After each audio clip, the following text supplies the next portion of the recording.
Okay, hi. Hopefully this is all working. And welcome to Kiel Drama Society's One Acts Festival 2020-ish. We might be a little bit late. Sorry about that. But hi. Thank you all for coming. Whether you're watching live now or whether you're watching 10 years in the future, when we're in our 73rd lockdown, I'm sure. Yeah, thank you all for coming. We're really excited tonight to show you 4 excellent student-written pieces of theatre, some of which were originally designed to be done live on a stage. Others were specifically written or adapted to be done on a Zoom call, which we're very excited about, because as you can tell, we're on a Zoom call. Yeah, every year, as you might know, the One Acts Festival that we do raises money for charity. And this year we've chosen to raise money for the Trussell Trust, which is a network of food banks in the UK, aiming to effectively make themselves redundant by making sure that no one needs to rely on food banks anymore. We do have a link to a Just Giving page where we're raising money for them. I couldn't get the link into the description of the YouTube video for some reason, to be entirely honest. Hopefully, if you're watching in the future, it's now there. But if not, the link is justgiving.com/fundraising/1x21. Hopefully, you'll find a clickable version of that link soon, but if not, it's fine. Obviously, this event is free, but we do appreciate any donations that you might be able to give towards a brilliant cause. And that's about all I've got to say. In terms of safety announcements, we're not expecting any fire alarms tonight, so if one does go off, it sounds more like a you problem, I think, given the situation. And that's all about I've got to say, really. So without any further ado, I'll hand you over to the cannon to my ball, the laurel to my hardy, the inimitable Lewis Turner.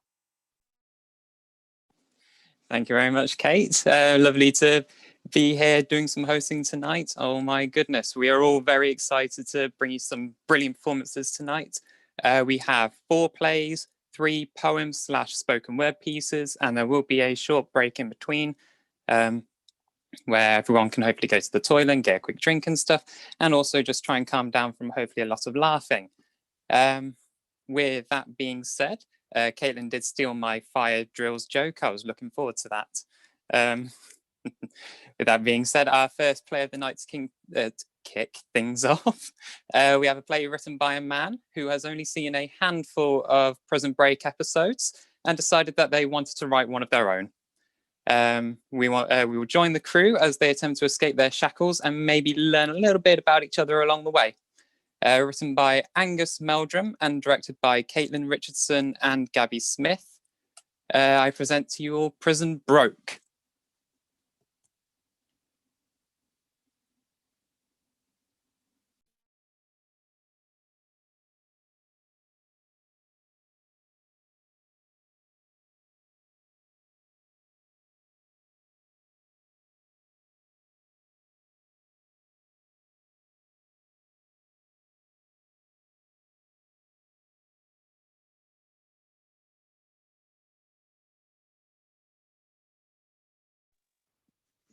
Open to prison cell.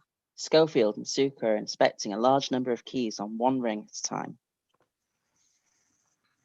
All right, so I'll start by looking through the silver keys, and you go through all of the goldy bronze keys.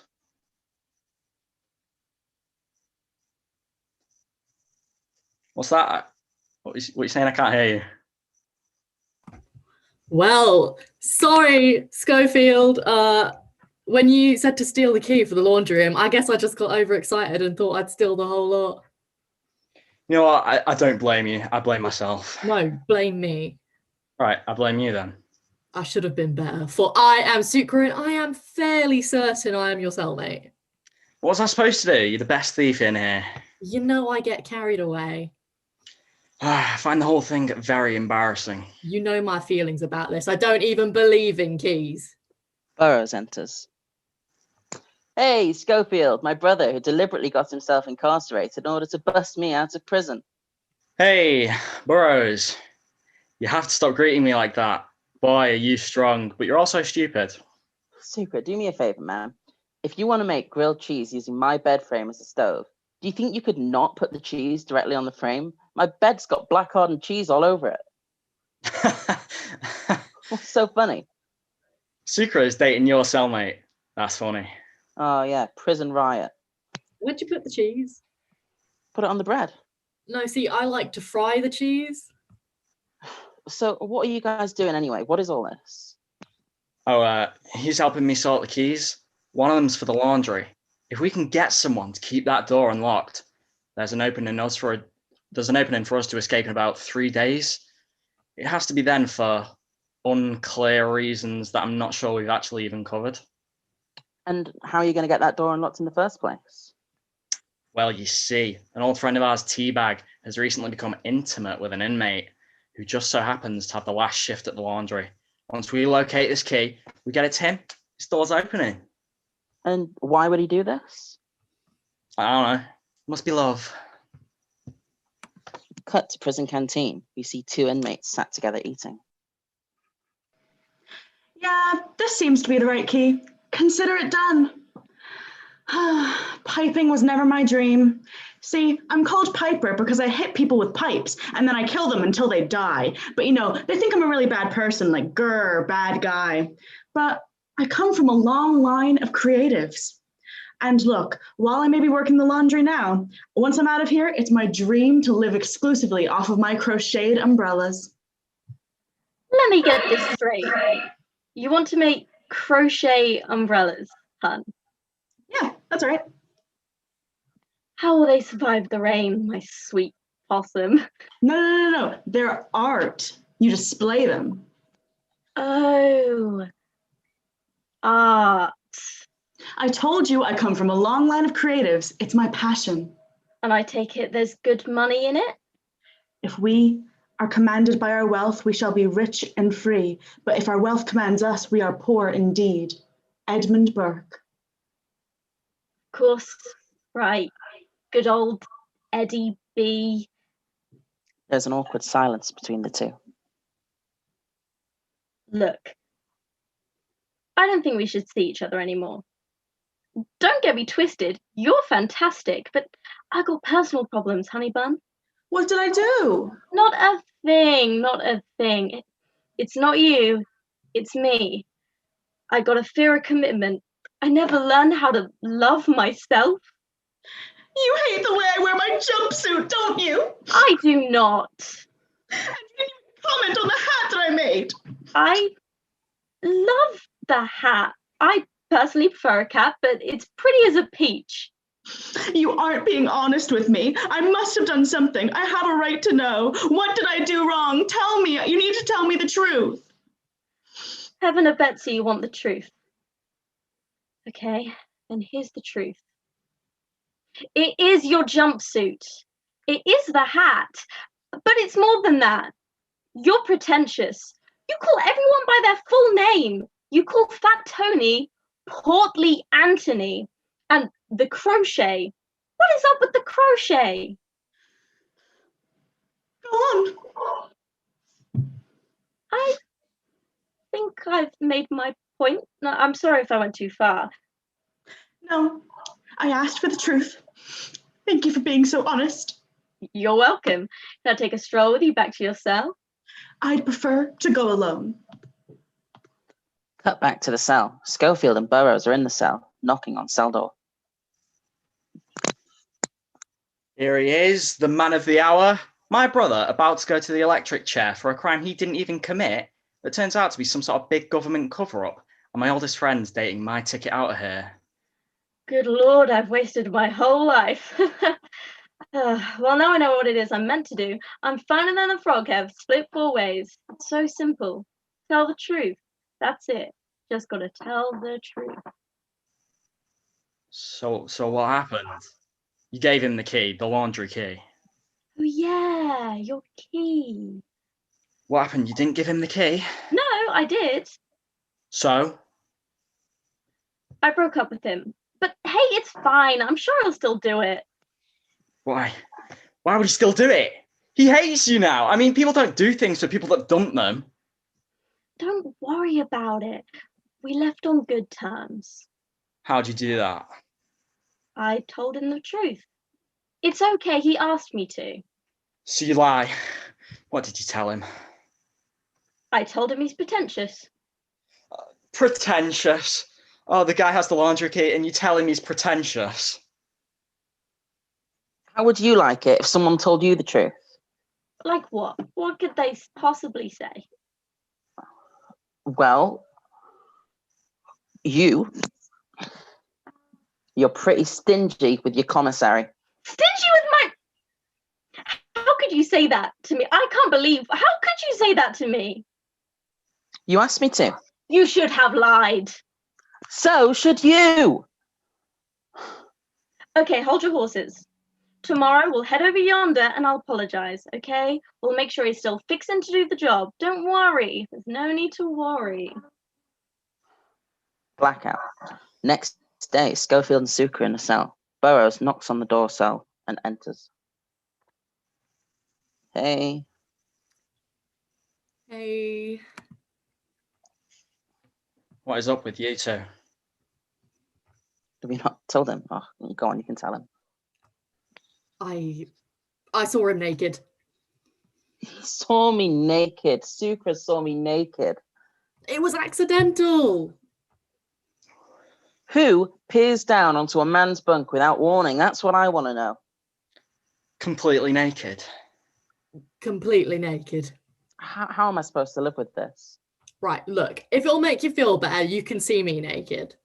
No way. No, I want you to see me in the nude. No. It's fine. I want to show you. All right, enough. Let's not go crazy here. Sucre, you're always welcome in my cell as you're my long-standing cellmate and best friend who has agreed to do anything I say because I have some crazy photographic brain that has allowed me to escape from 3 different prisons. But apparently it makes me incapable of evading capture or falling in love with a nurse, I think. Anyway, as far as your balls and chain is concerned, it's another story. Teabag knocks and enters. Well, you ready to go? Well, try not to get mad at me, but we may have hit a bump in the road. Piper ain't in his cell. Well, then where is he? Well, see, he's in the hole. Got himself locked in now in his deliberates. I mean, I've driven men to heterosexuality before, but never to solitary confinement. But it's all right. I have an inexplicably strong relationship with the guards, despite being far from model inmates, so I can get us a quick visit. Enough time to convince him that I didn't mean it, we're better off together, and everything will work out. And we can go now. We sure can. Cut to the hole. Schofield and Teabag talk to Piper through the door to the solitary cell. Who's this with you? Oh, this is my friend, Schofield. And what do you want, Monsieur Schofield? What do I want? Oh, I just came here because I've heard so many kind things about you from Teabag here. Theodore Baggins thinks me to be pretentious. Oh, darling, who isn't pretentious? We can't lock everyone in solitary for being pretentious. There'd be no room left. You're just trying to take it all back because you feel guilty that I'm in here. No, please. That's not it at all. Don't lie. I know what you said. You can't change that. I say dumb things all the time. I can't help but say dumb things. With me, it's a dumb thing a minute. You should be critiquing me, and I should never have criticized you. I'm lucky to even know someone like you, Piper. You really mean that, Theodore? Of course I do. I'm incapable of knavery. He's never knaved in his life.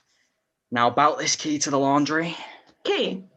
Oh, I see. You're Monsieur Philip Schofield with the escape plan. You know, after that date with Theodore Baggins, I somewhat lost my cool and I flushed the key in a fit of rage. I'd love to help you, but I just need a copy. There are no copies. Oh, so you're saying you want to keep seeing me? Should have made a copy. Blackout. Back in the cell the next day. So, I've had word that there's a toilet blockage in cell block E. Anyone fancy taking a walk down with me? It could be that key. I'm sorry, I can't. I'm going to a poetry reading with Piper. First time poets in a prison rec room between drug and alcohol counseling and violent chess games. Supposed to be good. So, what's the deal with the art anyway? I mean, when I was a kid, my mother wanted me to play in the yard. But of course, she didn't have to worry about my next door neighbor, Tommy, sticking a shiv in my thigh. And what's with lockdown? Why do we have to be locked in our cells? Are we that bad that we have to be sent to prison in prison? All right, hey, you've been great. See you in the cafeteria.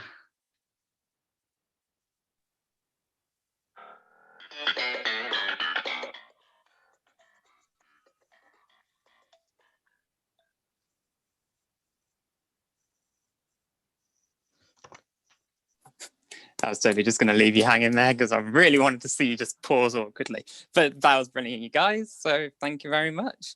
Okie dokie. Now we will try and move on to our first poem of the evening. Hopefully we can get... yes, brilliant. That's perfect. Okay then. So moving on to our first poem of the evening, and Magda here is reading us a little poem about unicorns. Admittedly, I don't know an awful lot about this, but this is the description I'm running with, so hopefully it's going to be nice and fluffy and fun, and we're all going to enjoy it. So Magda, whenever you are ready. Thank you. It was the middle of a cold winter, a long, long time ago, and a small unicorn was born among the snow.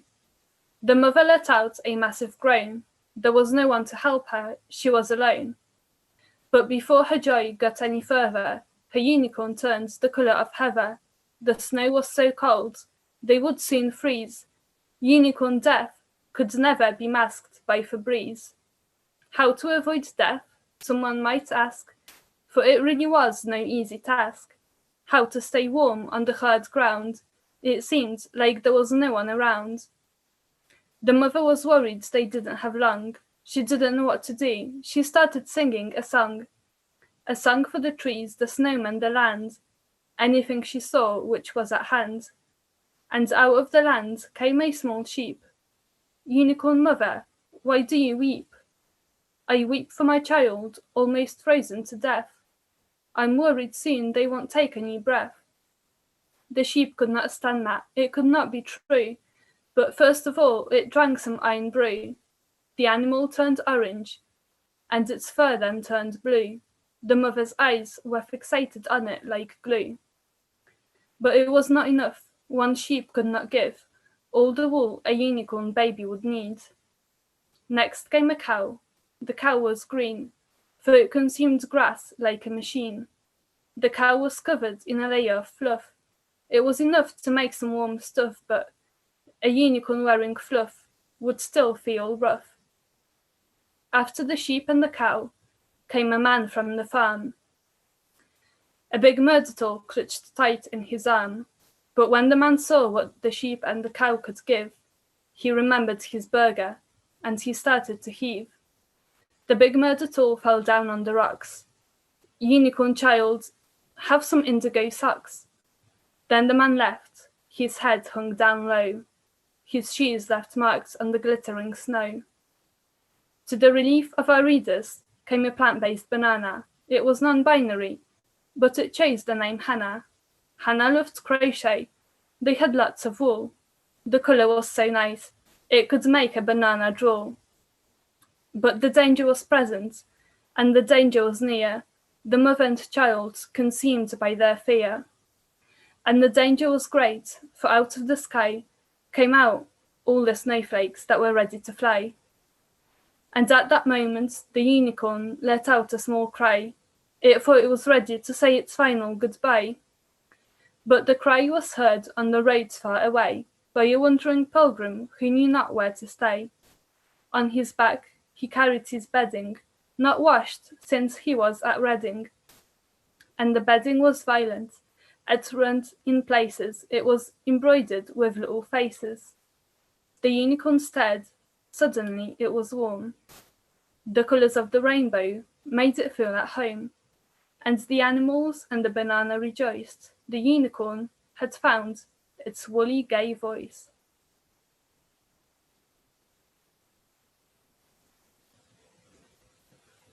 Thank you very much, Magda. That was a lovely poem. Okay, then moving on to our second play of the night. It's time to get into some Christmas spirit. 2 months late. Obviously, we planned this to be in December, but we will crack on. We can think of it as if we are 10 months early because we all love Christmas that much, don't we? This play is a magical story following an old master who celebrates Christmas every day, along with his minion servant who has turned to drinking to cope with the obsession. Written and directed by Magda again. Please enjoy Santa Every Day.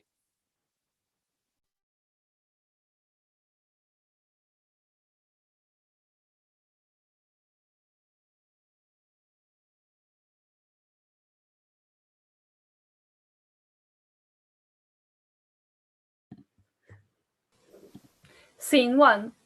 Minion enters carrying a big package. Look, Master, Santa's come early today. Oh, Santa is never early or late. He always arrives on time. But pass me the present. Your wish is my command. Master opens the package. It contains a traffic cone. Wow, how technology is changing these days.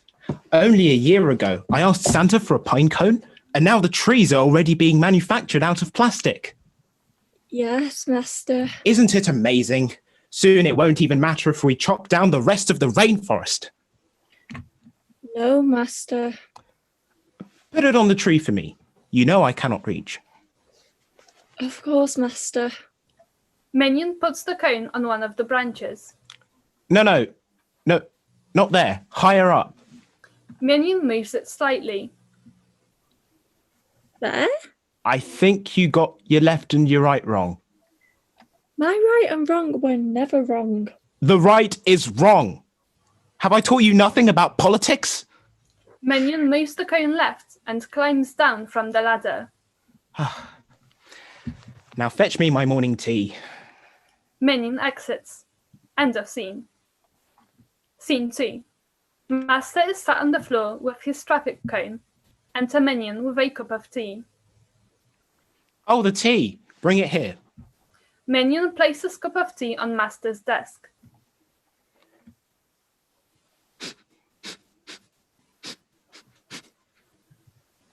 Why do you smell like Baileys?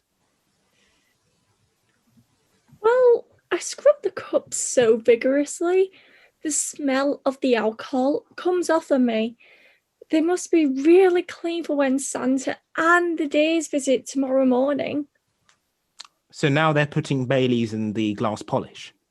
Oh, yes, sir. It's a new Christmas smell. Limited edition. I see. You are a good minion. Pass me the online catalogue. I must know what gift to ask for tomorrow. Minion takes a tablet from their backpack, taps it a few times and hands it to Master, who begins to excitedly scroll. Minion takes a duster from their backpack and begins the monotonous task of dusting. Ah, what to choose? So many things that I need, so many things that I want. All of these objects make me so happy. How can anyone know what to choose? Mother always told me writing to Santa would get easier as I got older. Yet here I am, 52, and I still can't decide between a DeLonghi coffee maker or a Nintendo Switch. Did you say something? Oh, I'm just replicating the noise of the old coffee maker. Sounds like the coffee maker is exhausted from performing the same task every day. I must ask for a new one. Yes, you're right. I must put it on the top of my list. Master scribbles excitedly. Minion takes a shot of Bailey's behind his back and exits stage. End of scene. Scene 3. 2 guards stand at the entrance to Silverdale Tipping Ground.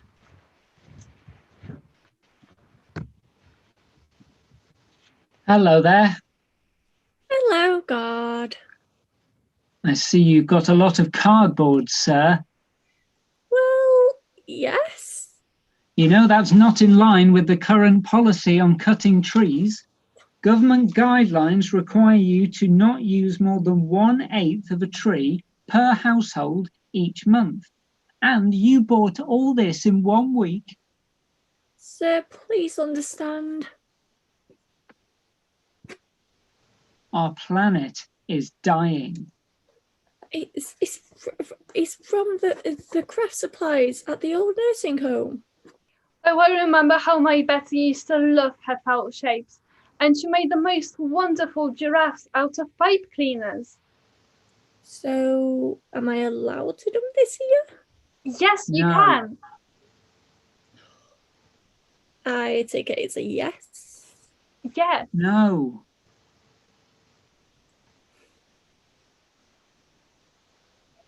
Ooh. It's against our tree policy. It's from my wife's craft supplies. Your wife has been dead for 10 years. That's not true. I write to her every day. And does she ever reply?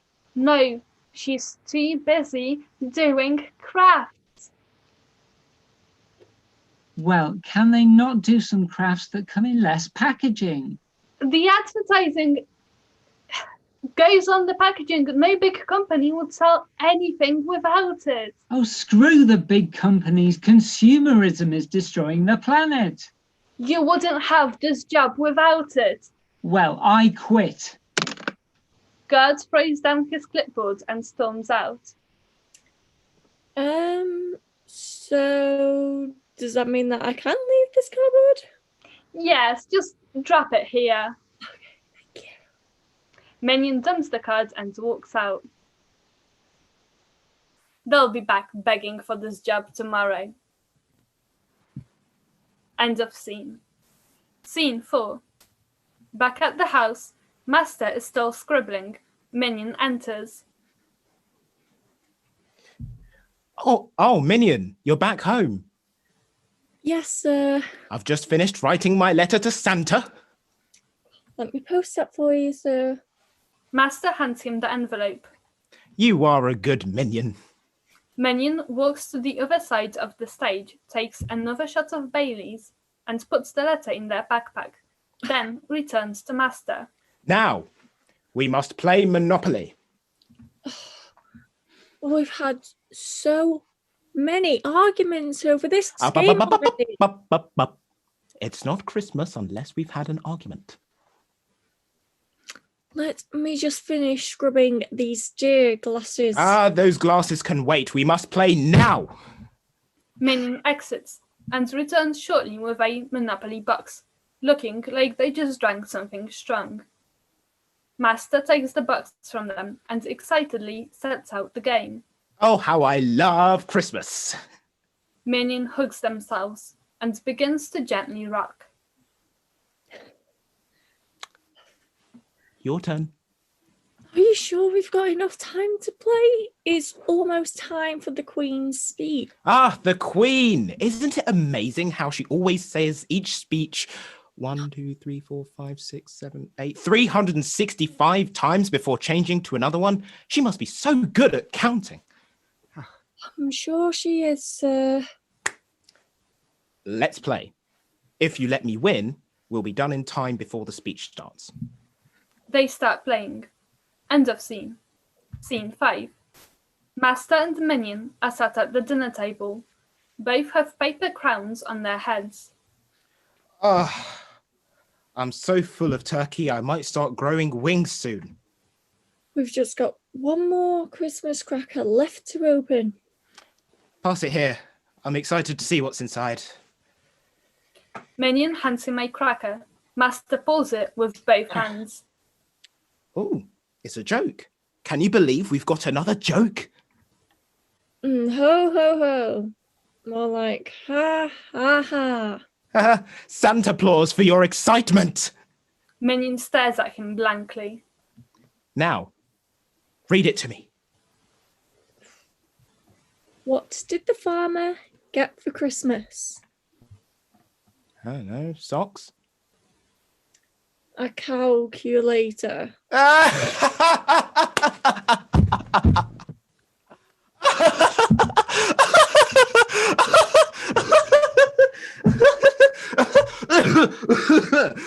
Get it? A calculator.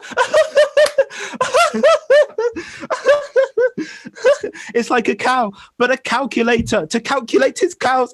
It's a cow.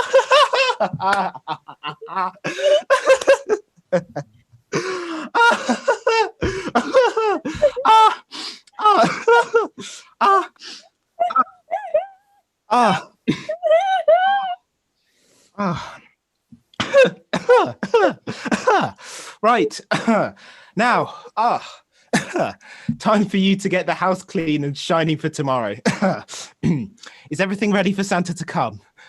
Yes, the carrots are laid out, the guineas there, and the Baileys.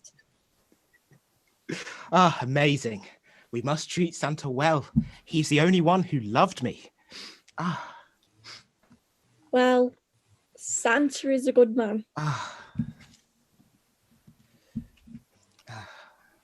You see, he is the only one who could ever see past my big nose. All the kids at school used to call me a snowman. I was so embarrassed. I used to hide in the freezers all day until I became a recluse. He was the only one who ever gave me presents.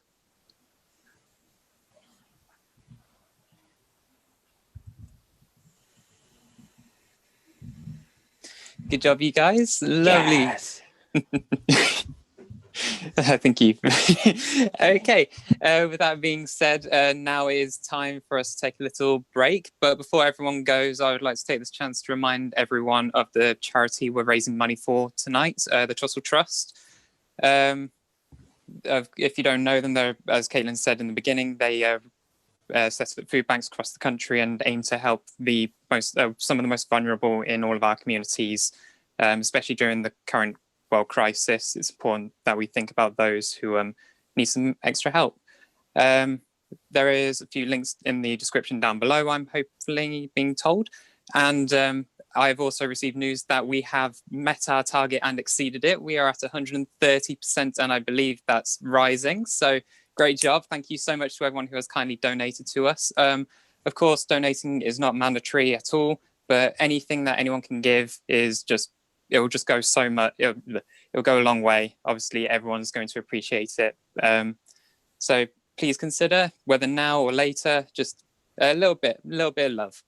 Hopefully we can smash the target to 200%, fingers crossed.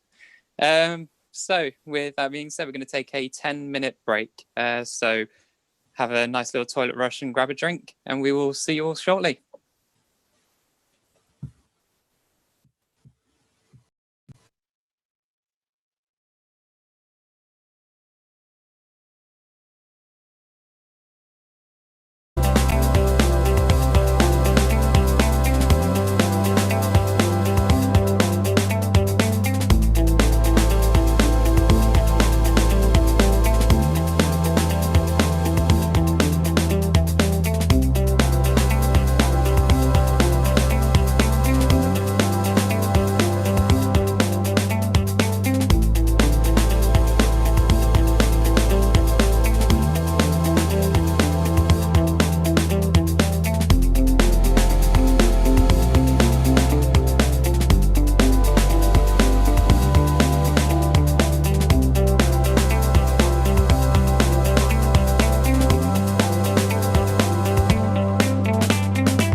Ooh, welcome back, everyone. Hopefully you've all had time to go and do whatever you needed to do in those 10 minutes.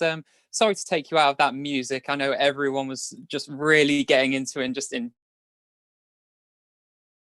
on Messenger. Okay, things happen when we're live. It's all right.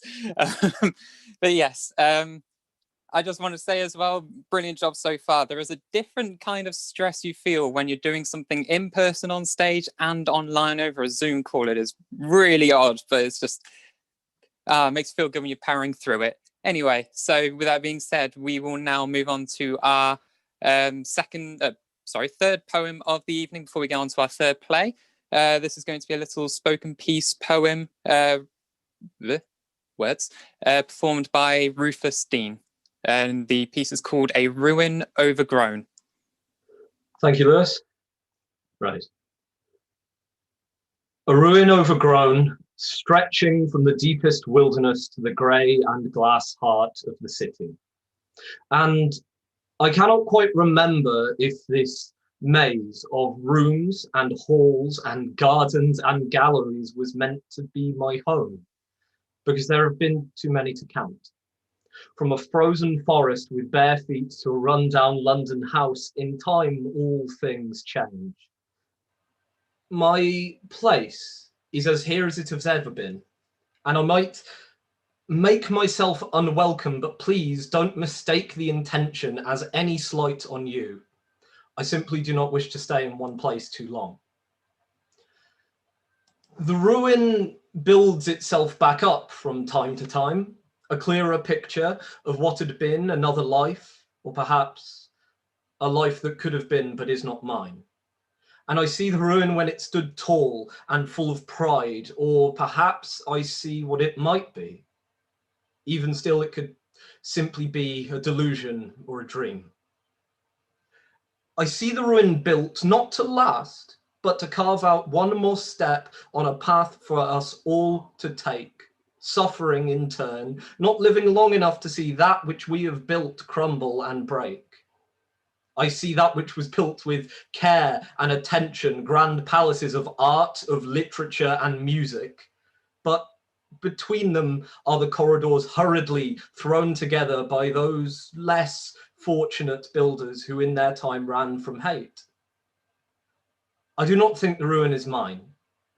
Not that it is anyone's, a shared experience that it is, but I feel a stranger in it. Perhaps there is somewhere else where I would feel more at home, because see, on the outside of this ruin is a world all of its own, cast not always in light and joy, not always built well, but one where there is more to it than being careful not to step on the old builder's bones. Do I belong out there? Do I want to simply because it is easier? Do I want to leave the old and sprawling ruin that I have always known as mine because I cannot pay proper reverence to these collapsing walls and towers?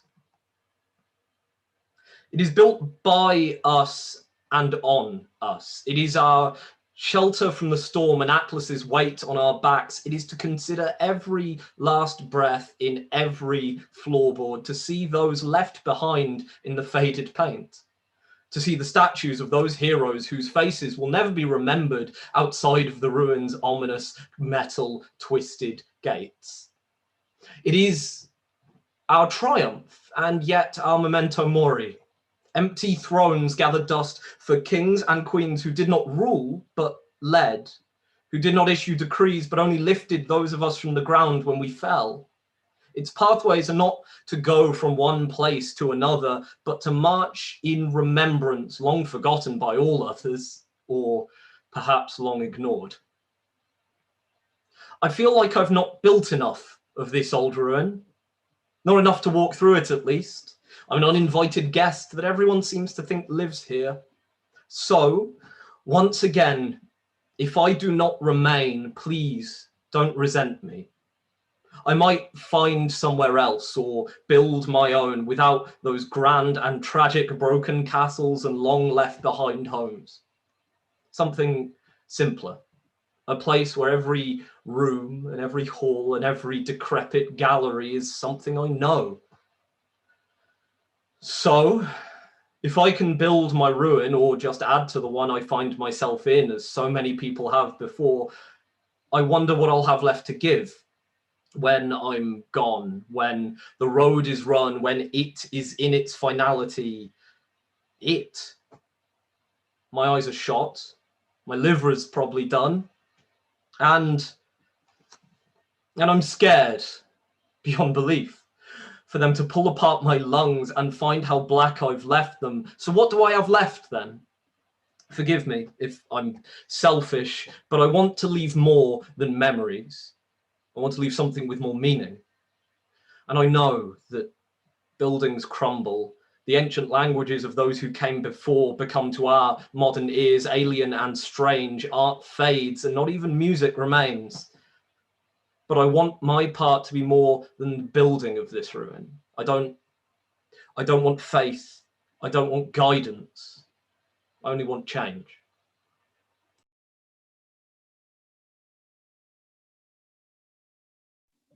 Thank you very much, Rufus. Okay then. I also did just realise that I miscounted. This is our second poem of the night and not our third. These things happen when we're live. I'll have to keep telling myself that. But now for a little change of pace, we're going from the thought-provoking to the thoughts and memories so awkward we wish we could bury them in a deep hole, mush it over with some mud and throw away the spade or whatever. I am, of course, talking about your first day of school, or probably more specifically, your first day of uni. This next play joins 3 first-year uni students as they take part in an online meet and greet. One of them very eager, one of them could not be less bothered, and the last one seemingly normal. Written by Emily Morley Davis and directed by Emily and Ashley Yates. Please enjoy First Day of Uni. And now everyone gets to see the super smooth transition of me changing this and a costume change.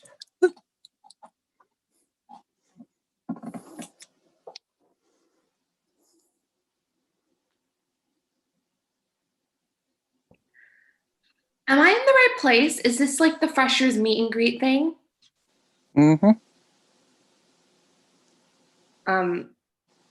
Is it literally just us 2 in here?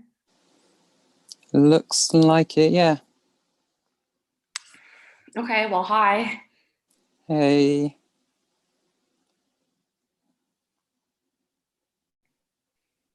So, what halls are you in? In New Barnes. Oh my gosh, me too. Which one? Z block. Me too! What floor are you on? 17. Hold on, I'm in 16. I must be like right by you. Oh my god. Great. You are not making me a cliche on my first day here.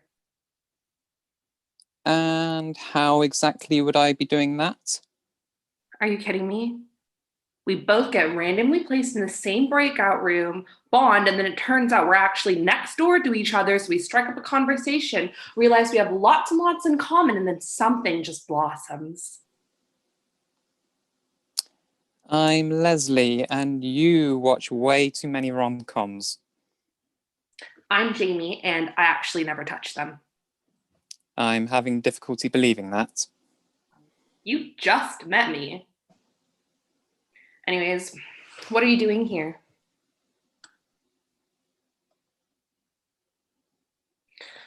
Well, do you want to just sit here in silence? Because I think that's really awkward. What do you do? I'm doing medicine. Oh. You? You know, I feel like if you had a pipe, you'd be gesturing with it right now. Drama, then. English creative. I want to have a film made. Same here, about the cure. The Cure. That's the title for your film, or like any horror film straight away. Cure for what, though? Take your pick. Cancer? Perhaps. Should I be insulted or flattered?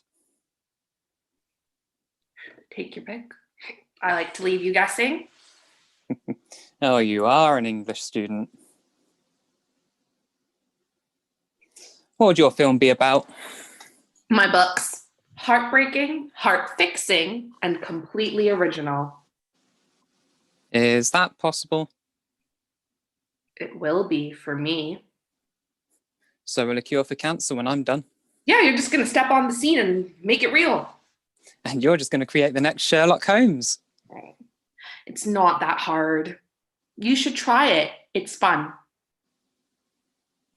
Oh my God. God, I hope Another he's person. Hey, join the gang. Since when are we a gang? There's literally 2 of us. How is that a gang? No, come talk to us. Come join the gang. Who on earth calls himself a gang? So, this is Les. Leslie. Not Les. Would you like to be called Jam or Jamie? I wouldn't mind. Well, I'm Shirley. Sure. Hilarious. I'm certain. So what are you doing here? Criminology. And everyone, I suppose. I mean, I'm studying everyone. From that main Zoom call, I like to try and guess everyone's stories. Creepo vibes. So criminology and stalking. You're the one doing medicine. You're the one who's going to go about cutting up cadavers. And when I just said that, you didn't even squirm. Plus, you'll have been briefed on what happens throughout your course, and some morbid part of you didn't mind it. And I'm the creepy one here. Especially now, yes. You really do like to study people, don't you? I mean, I guess it's one way to pass the time. So, what's your aim then? Leslie here is going to be the cure of all known diseases. Jam here is going to write the next Sherlock. Thank God, we're going back into the main Zoom call. Okay, well, you know what? Maybe I will create the next Sherlock. Well, I guess you're going to be the next Sherlock, aren't you? Please. I'm going to be even better than him.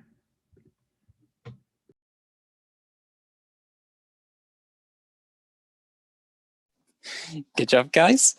Good fun, good fun. Okie dokie. Now, for the last poem of the night, this is number 3. I can count, I promise. Dan Snape is going to be reading a little piece called Kubla Khan, written by Samuel Taylor Coleridge. I believe I'm saying that right this time. Whenever you're ready, Dan.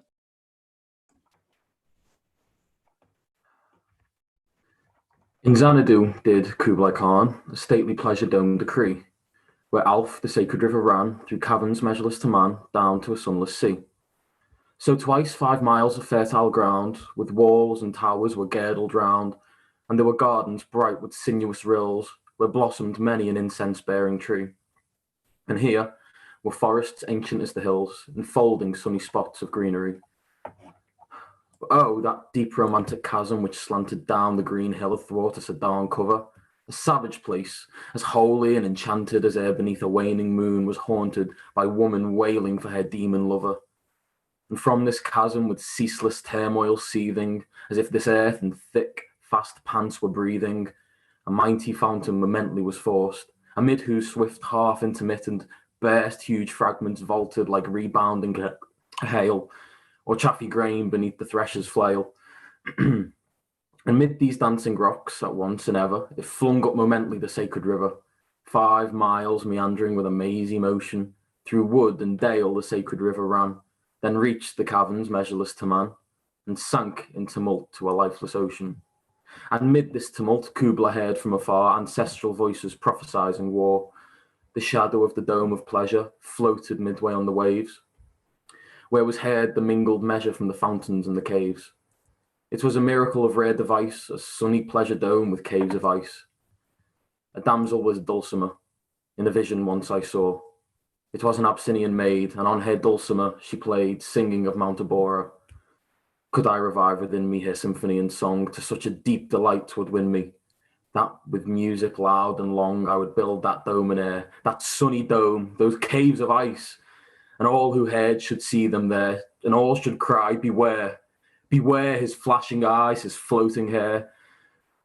Weave a circle around him thrice, and close your eyes with holy dread, for he on honeydew hath fed, and drunk the milk of paradise.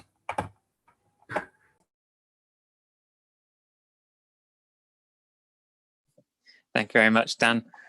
Okie dokie, then finally moving on to our last performance of the night. I've totally not stolen this from the Facebook post, but it was too good not to use. No family is perfect. We all have our skeletons. We all have skeletons in our closet that we wish our parents or siblings did and find out about. But the stress of the pandemic is getting to us all. We follow the Brooks family as they try to do a quiz over Zoom, but instead they decide to lay it all out in the open. It's all just going to be a big mess, but it's going to be hilarious. And written and directed by Alice Webber. Please enjoy Family Quiz.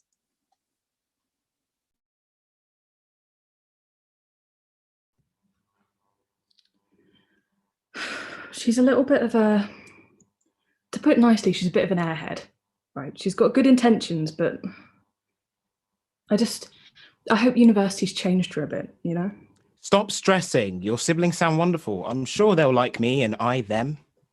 Well, I'm sure they'll like you. I'm sure you'll like them, but I just want to be sure that they like you, you know? Wow, so you don't think they'll like me? Your parents do like me, I hope. Yeah, they do like you sometimes, but it's not the point. The point is, if they don't like you, I'm never going to hear the end of it. Okay. I'll promise I'll be on my best behaviour. Remember what I said, all right? You've got to be nice to your son. He's so excited for us to meet his new girlfriend, all right? So please just, if you need to say anything about her, just text me or at least mute the call before you say anything. I have no idea what you're on about. I have never once said anything about any of Junior's girlfriends to their faces. I just whispered to you, and I know you find it funny. Honey, I hate to break it to you, but doing this, she has a weird chin. Isn't whispering. Well, fine. I will say nothing all night. You know that's not what I meant. Mum, you're on the call. Oh, so I am. Sorry about that. How are you? I'm all right. Good. 1 second. Yeah, no, she says she's fine. Yeah. Your father says hello as well. Why are you two on separate screens? Mel says that I cheat, so she didn't want to be on a team with me. I didn't say that. I'm just kidding. We wanted to be on separate teams because she said she was better at quizzes than me. I need to prove her wrong. Well, you're not going to beat me, but you can certainly try. Yeah, they're on separate teams. Yeah. Okay. Your father and I are going to go on separate teams as well. You'll be on in a second. It's just setting himself up. Okay. Do we know when Rosie and Rob are joining? Well, they said they'd be here at about 6. So Junior will probably be about 5 minutes, and Rosie apparently has internet problems, so she'll be here in like 20. Hold on. Your husband's just texted me, Nicole. He's having some problems. I'll be right back. Men. Could have just asked me for help, but no. He'll sort it out, the silly bugger. I reckon he just wants some man-to-man talks. He's probably been out of his mind stuck in lockdown with you every day. Oi, don't be so cheeky. So, is there a ring in our future?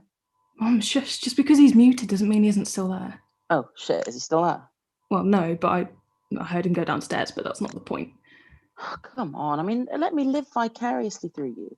You've been together for what, 2 years now? And you've been living together for a year, and he's got your father's approval. No, I just don't think we should rush into things. He hasn't met Rosie or Rob yet. I just want to make sure we're all prepared for what we're getting ourselves into. Well, it's not like he's marrying your siblings. He's marrying you. You're always going to be a part of our family, but with him, you'll just be creating your own family as well. It's not like he has to be one of us. I think I know what you mean.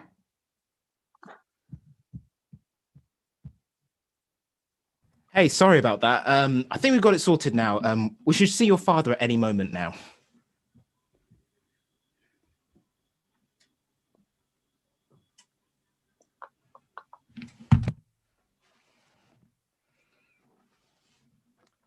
Okay, maybe now? Hi guys, can you all hear me? Hey, yeah, we can hear you just fine. All right, awesome. So, Junior, where is this Emily girl that you've been talking so much about? I thought we were going to meet her tonight. she is here, Mum. She's just gone to the loo, actually. She's really nervous. She said the two of us should be on separate teams. I thought we'd be doing it together, but I guess she was right, though. No, it's like we decided to do ours separately, but it's fine if you guys want to go together. No, don't worry about it. She'd feel weird. I'll just tell her. 1 second.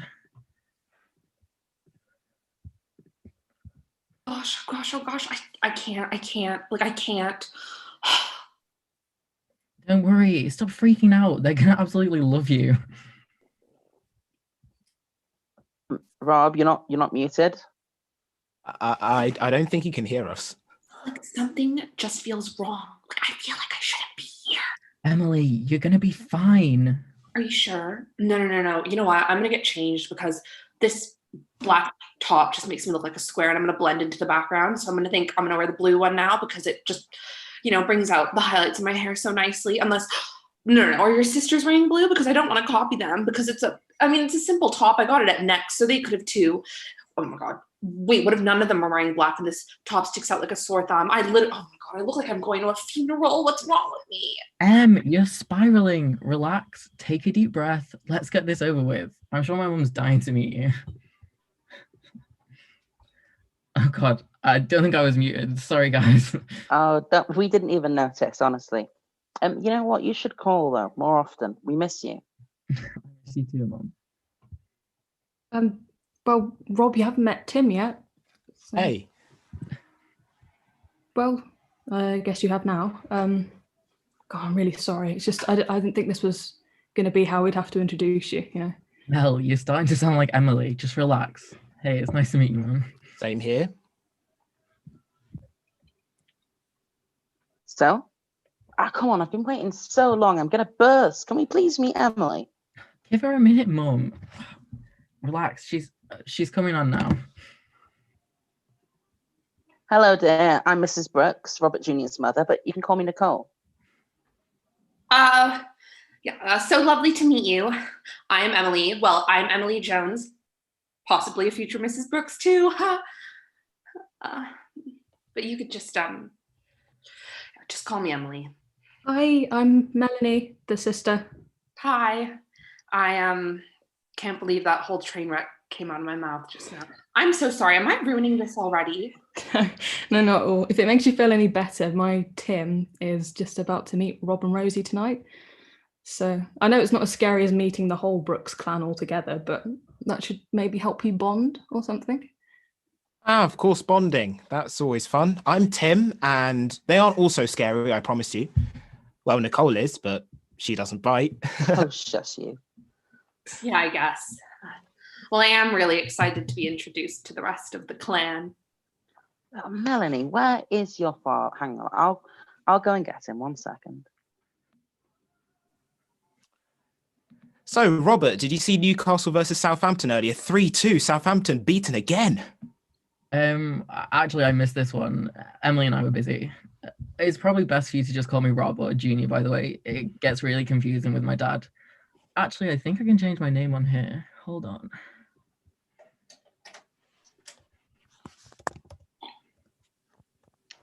Is this how this thing works? I can't see anybody. Nicole, I cannot see anyone. Dad, we're right here. Wait, hold on. I can hear a voice. Oh, there you are. Sorry, I couldn't see anyone. Oh. Is this Emily, your girlfriend, Junior? Yeah, Dad, this is Emily. Emily, this is my dad, Robert Sr. Yes, my name is Emily. Emily Jones, but possibly a future Mrs. Brooks. Yeah, future Mrs. Brooks. Come on, Rob, maybe you should go on and propose with all this Mrs. talking. Yeah. So, Junior, how's the job treating you? It's been good, Dad. I work long hours, but it gives me weekends off to spend with my wonderful lady. Oh, stop! You really don't have to. I'm sure your father can see that. Oh, she's feisty, Rob. It's always nice when a woman's confident. Oh, don't you start. See what I mean? Confidence is radiating right here. You can absolutely tell who wears the pants in this relationship. Yeah, you absolutely can. Yes. My darling wife here is the one wearing pants in our house. What was that? Something about pants? Never mind yourself. It was a compliment anyway. Good, I should hope so. Right, so we might as well get started with some rules then, I guess. What are you on about? Well, so basically, there are some rounds where it's boys versus girls, because I don't want it to just be like this average quiz. You know, I have 3 a week at the minute. I've got a quiz with the ladies down the road. I've got you guys and Robbie's friends from the cricket club. So I just wanted to do something to make it a bit interesting. Okay, Mum, we get it. So what are the rules? Well, hang on a sec. I'll have to tell you them separately because there are some things that you get points for secretly. Secretly? What are you talking about? Oh, it'll all make sense soon. Don't worry. So I'm going to put us into some of those, you know, the things where we can all have like separate calls, but still be in the same call at the same time. What? Breakout rooms. I think she means breakout rooms. Yeah, that's it. Thank you, Tim. Rose isn't here yet. Should we wait a bit? Oh, we both know our daughter. She's not going to be here for ages. I'll tell the boys the rules now, and then when Rosie gets here, we can tell the girls the rules. Okay, are we ready to go? Sure. I mean, do I have much choice? No. Brilliant. No. I'm not really sure I understand the rules. No, wait. No, I'm not.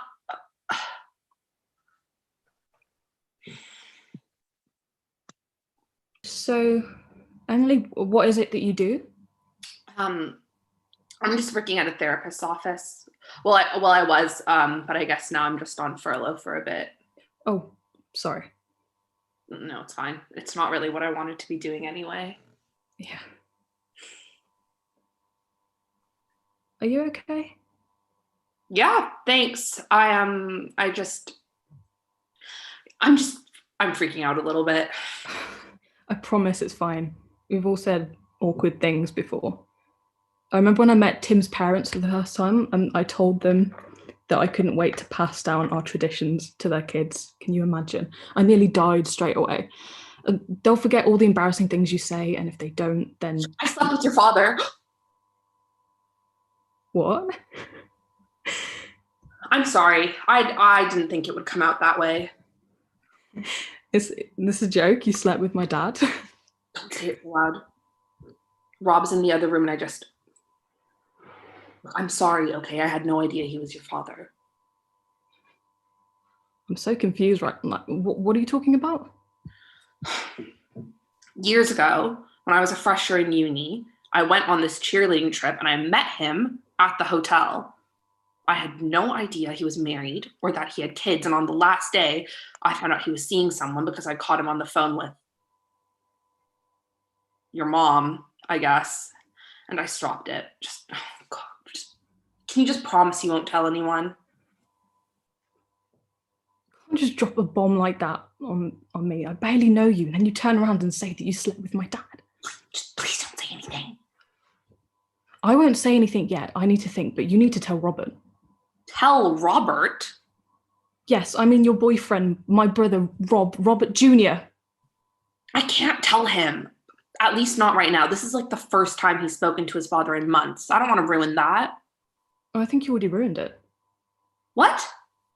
I think just tell him soon. I won't say anything until you've told Robert, but if you don't tell him soon, I will. Okay. Let's just stop talking about it because I've no idea when they're going to get back. And Mum is... Hiya, sorry to startle you. Just started warning that the boys are on their way back. What? Do they have to? I mean, we've just been having so much fun in here. So come on, girls, tell us the gossip. What gossip? We weren't gossiping. Oh, thank God. So Melanie hasn't told you any embarrassing stories yet. Of course not. That really doesn't sound like her. Mel, please tell me you haven't told her about the time that The time when I caught you dressing up in Mum's heels. Oh, you didn't. Well, I just did, but it was your fault. You brought it up. Oh, it's okay. That was years ago. Obviously, no son of mine would wear lady clothes. Well, if we're still waiting on Rose before we start, I'm going to go and put the kettle on. Do you want anything, Mel? No, I'm okay. I'm fine. All right, cool. I'll be right back. Rose has just entered the waiting room. Hold on. Oh, no, wait. I want to let her in.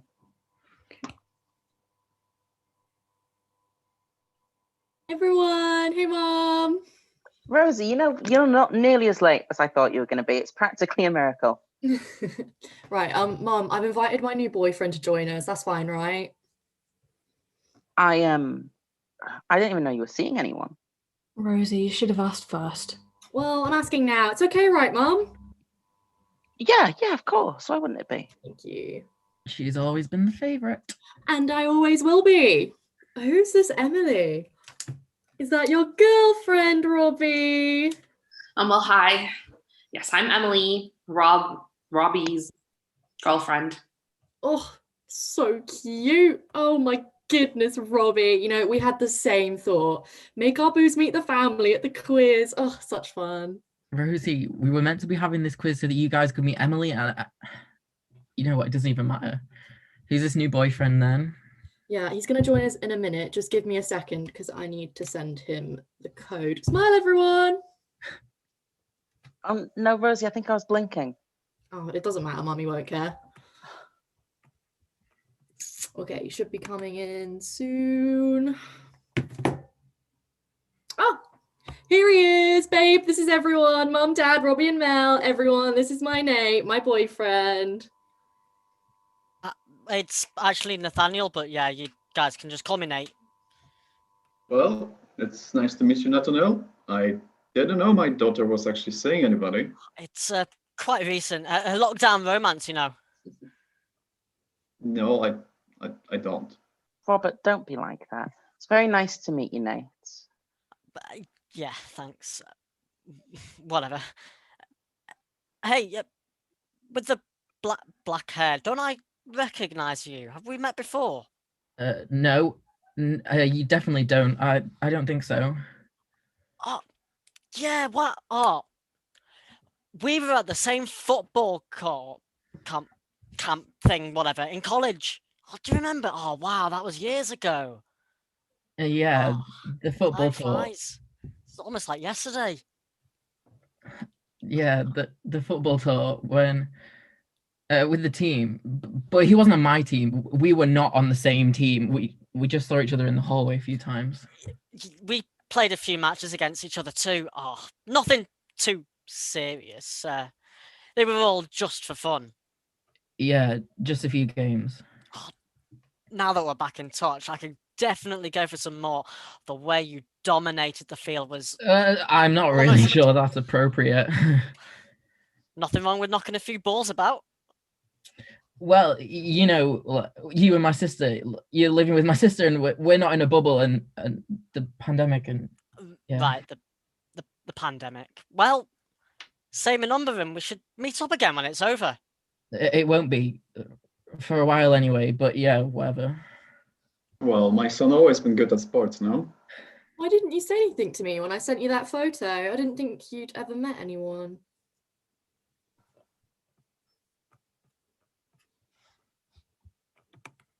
You see, in all the games I play, I never usually remember all the names. Maybe they just realised just now. Yeah, that must be it. So come on, Rosie, leave him alone. Yeah, but no, it doesn't make any sense. You never told me you went on a football camp. Well, that's because it was years ago. Look, I don't have to tell you everything that goes on in my life. Hey. It's fine. He's just teasing. But isn't that cute? You guys are best friends. My only brother and my man. Oh, it's like destiny. Calm down, Rosie. Hey, Rosie, you've not met Tim yet, Melanie's boyfriend. Oh, it's like a little reunion. So you're dating who? Tim. Come on, Tim. Don't be shy. Introduce yourself. I dated a Tim once. awful. Stay away from them all. They're all jerks. Just break your heart and then run away. Well, my Tim's not like that, so. Nice to meet you, Rose. Nice to meet you too, Tim. Well, now that we're all here, I should tell the girls their rules for the game. So, someone needs to tell Nate the boys' rules. Okay, Robbie, I'm going to put you and Nate in a breakout room together. If you could tell him the rules, and it'll give you guys an opportunity to catch up. No, Mum, wait, please.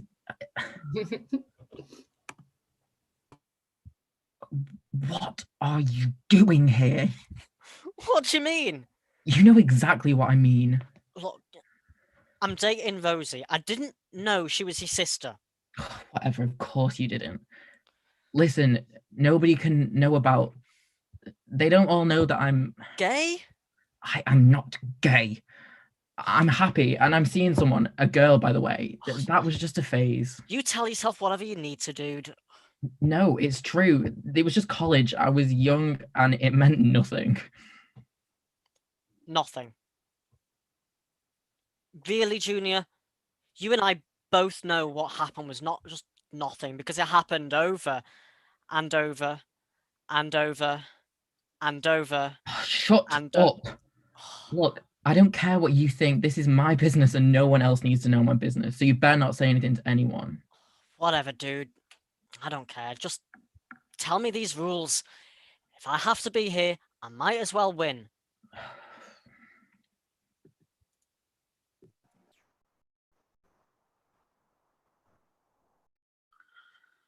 Are you kidding me? She hasn't fully sorted out the breakout rooms yet. Keep her a few minutes and she'll probably get to you soon. Whatever.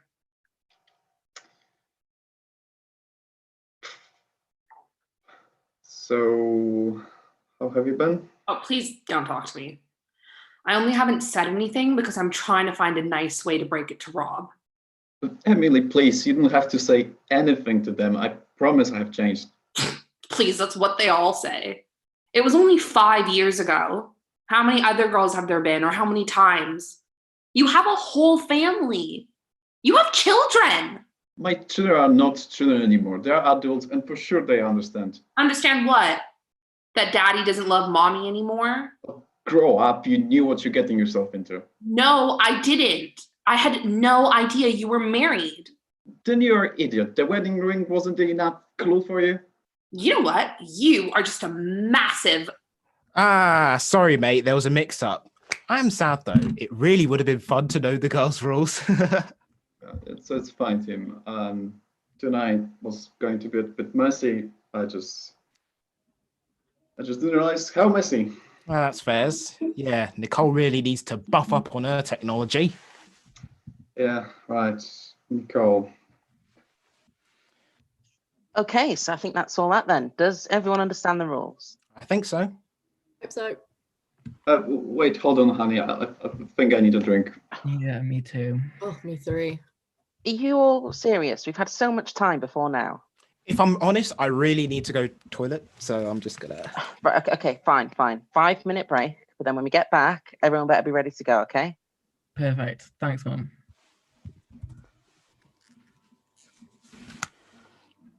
Right then, okay.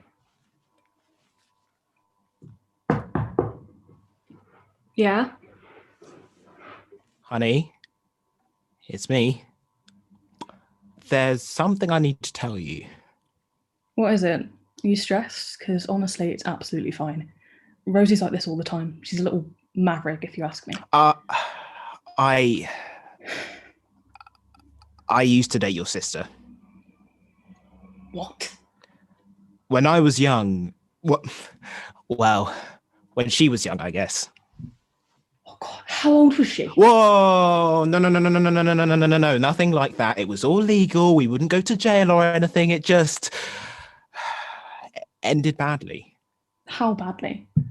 I slept with another woman at a party. Then I didn't know how to tell her. then I got this awesome scholarship in Boston for uni, so I went. So you cheated on her, and then you left for America, right? Yes, I know I was foolish and young, and I know that's no excuse, but it was pretty bad. I thought I'd never have to see her again. Well, here she is, and she's my sister, so you're going to have to figure something out between you if you want us to get married. You still want to marry me? Don't push it. Come on then, you slackers. We're starting up again in 1 minute. I'm here, Mum. Tim will be right back. Tim wouldn't abandon us. Don't you think, Nicole? Well, of course not. Tim's the lovely man for my Melanie. For your Melanie, exactly. Right, Nicole? I think we're ready to go. Whoa. Look at us. Big, happy family having to meet the partners over Zoom. Scary times. How did I get so old? Oh, love, you can't be old. You're just as handsome as the day I met you. Well, what was you talking about? I never said I wasn't handsome.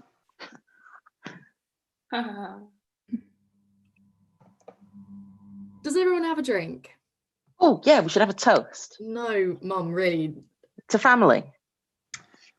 Family. Family. To family.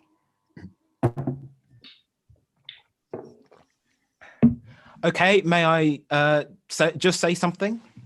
Really? Like right now, just as we're about to start the quiz? Yes, I'm sorry, it has to be now. Are you sure? I mean... Yes, I'm sure.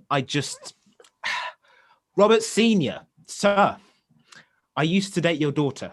Not Melanie, your other daughter, Rosie. And if I'm completely honest, it didn't end very well. Rose, I just need to apologize. I'm so sorry for my behavior and everything that I did. I was never any good at relationships when I was younger, and I know that's not an excuse, but I just needed to say it and get it off my chest, you know. I'm sorry for how I treated you and everything I did wrong. I really love your sister. I promise I'll never do anything like that to her. I just hope that now we're older, you could forgive me. And we could move past this.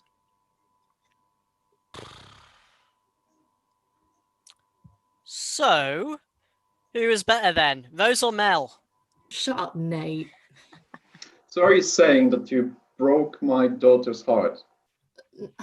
Dad, no. We were kids, just young and stupid. There's no hard feelings, and I hope you're happy with Melanie, because I can see that you make her happy, so I wouldn't want to hurt her by hating you. We're adults now, let's move on. Well, congratulations, you two.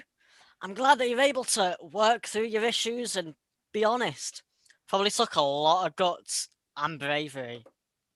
I'm so glad so many in this room are able to be so brave. Yep, it's wonderful. Wouldn't you say so, Emily? Yeah, it is. Thanks, Rosie. I love you too, you know. Whatever, don't be so emotional. I'm bored. Let's move on. What's everyone drinking then? Some of Aldi's Water. finest blue wine. Mom, I love that stuff. Why That's no fun and alcohol, coke. Mel? Do you have a little surprise for us? No, of course not. I'm just working the late shift tonight and I already had a few glasses making dinner, so... Come on, we're all family here. You can tell us. No, really, it's nothing. Whatever you say. Just leave it, Nate. If Mel has anything to tell her, she'll just tell her in her own time. Well, yes, but I don't have anything to say, so... Yeah, I don't think we're planning on having kids anytime soon. Or you just don't want the new people to know. It's all right. We get it. We're the outsiders. Why say anything to us? God, shut up. Why are you always like this? I mean, why are you doing this?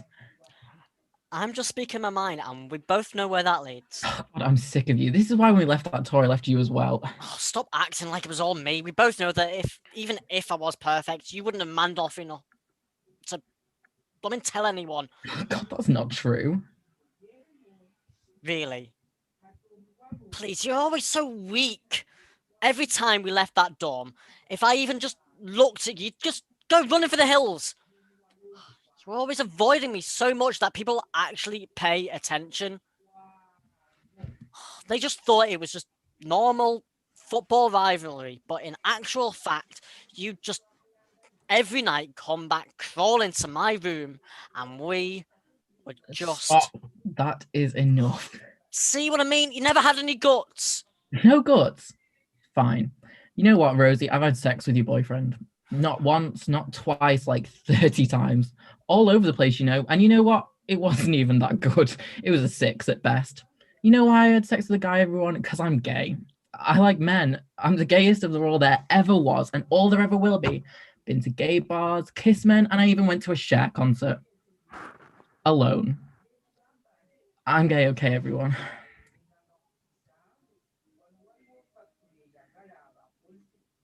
Rose, I think your boyfriend should leave the call now. And as for you, Junior, you are no son of mine. And if you want to be part of this family, what has been said today will stay here. And you will go on and marry a nice girl and pass down our family name. And as for now, for right now, leave. And this quiz is over. Oh, come on. This was starting to get fun. This isn't the first family I've seen a son getting disowned. Oh, keep it going. It gets better. I don't want to hear any words out of your mouth. Robert, please. You knew about this? Well, I never knew for certain, but you can't possibly do this to your son. He's not my son. He disgraced our family name and my own name. You are such a hypocrite. Excuse me? He hasn't disgraced your family name. If anything, he's made it better. You're the one who broke this family. Your son is kind and loyal, kind of. And although he may have lied, he never hurt anyone.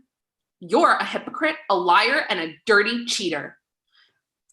Nicole, I'm so sorry that it had to come out this way. I promised I was finding a better way to tell you, but I had an affair with your husband. I was young and I was stupid and I had no idea he was married. And when I found out that he was seeing someone, I left immediately. And Rob, I'm so sorry. I had no idea he was your father until I showed up today. I'm so sorry. She's lying, of course. I never do anything like that. Well, I'm not lying. Why would I lie? I have nothing to gain. When? When was this? My dear, you cannot believe the word of... When was this, Robert? It was like 5 years ago. It was April or May or sometime in the spring. He had said that he was on a business trip, but we were all in Paris. I was right. Oh, God, I was right. You told me I was being paranoid, but I was right. You're lying. You piece of shit. Nicole, you were being just paranoid, and you are being paranoid. She's lying, trying to break our family. Why? Why would she do that? You've already broken up this family. The second that you told your own son, Robert, that he wasn't welcome in our home. Shut up, Nicole. We'll talk about this in private. No, we will talk about this now. You had an affair? How could you do that, Dad? No, Rosie, I didn't. Why won't anyone listen to me? Because you're lying. You're a liar. Mum, I'm so sorry I've never told you this before, but when I was younger, I came home and there was this woman here. Dad just told me she was a friend from work and I believed him. Robbie was there too. It's true. We both saw her. We thought he was telling the truth, Mum. I was telling the truth. The stupid girl is just spreading the lies. I believe Emily, Mum. What? Melly? I thought you were better. She told me earlier. I wanted to give her time to tell Rob before I told you, Mum. I didn't want to ruin your quiz. Has anyone got any popcorn? This is getting good. You lying, cheating, abusive piece of shit. Get out of this house right now. Nicole, what the hell are you?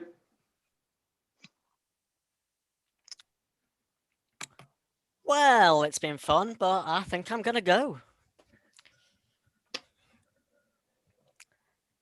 I think I need to drive to Mum's house. Look, you're being a child. You can't help her with anything.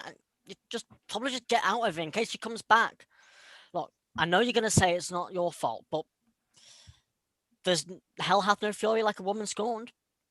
We all know that, right, Junior? Good night. I'll call you tomorrow, Rosie. Don't bother. You know, I think he does have a point, Rob. We should probably go. Yeah, I'm so sorry, Emily. Let's get takeout, like have a quiet night in or something. Yeah. Don't worry, we'll do a quiet night in. Yeah, I am so sorry. I think I should probably... Yeah. Go. It's fine. We will. I mean, I don't know. Yeah. Right. Yeah. Bye, guys. Bye.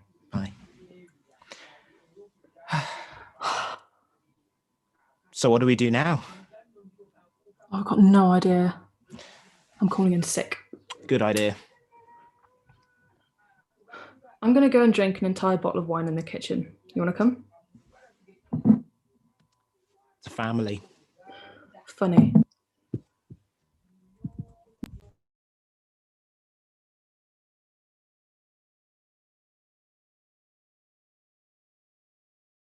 There we go. That's the unmute button. Well done, everyone. Okay, then. So, that is One Acts 2020-ish. And I hope everyone enjoyed themselves and everyone at home has enjoyed themselves viewing it, watching along. Well done, everyone tonight who's performed and directed. It's been an absolute pleasure to watch you all, and it's just been a really good evening. So please just... Yeah, what's the word? Round of applause. That's it. So yeah, just well done. Thanks to everyone at home and just like in and out of the society giving support. Everyone just appreciates it so much. We know it's been a while since we've been able to put on a show last as a society, so we've taken a bit of a risk with this, and it seems to have paid off. I think it's been a really good success. On other news too, it seems that from last I was told, our target with the fundraising for the Trussell Trust is at 255%.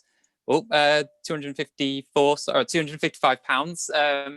So that's brilliant. Obviously, I think we can keep that going even after tonight. Am I correct on that? Yep.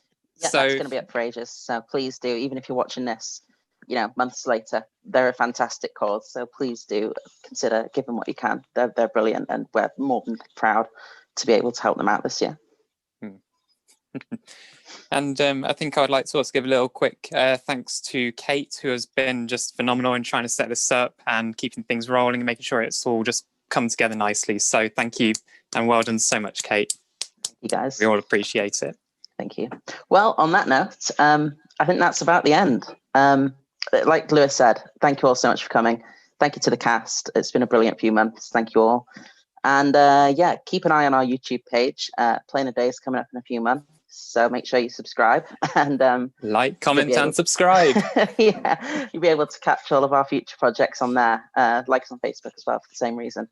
Okay, we're going to get out of here. Thank you, everyone.